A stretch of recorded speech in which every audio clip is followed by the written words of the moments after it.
Hello, dear. How are you? Well, I'm back. At least you can have a nice Halloween. Oh, Mr. What is it called?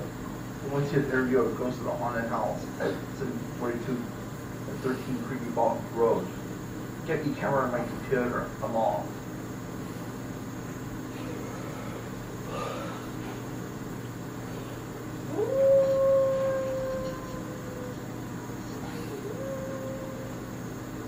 Man, this is spooky.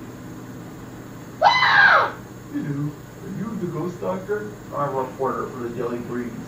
I thought to interview a ghost. Can I interview you? Sure.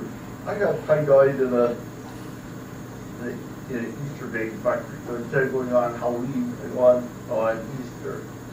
Not amazing. You want the aspirin? Let me take a picture of you. Hey, boo! Boo!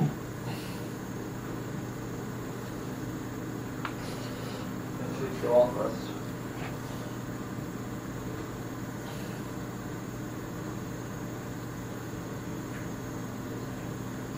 Hey guys, what's the meaning of this?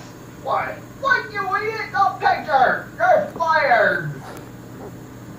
And Paul Higgins became a ghost doctor.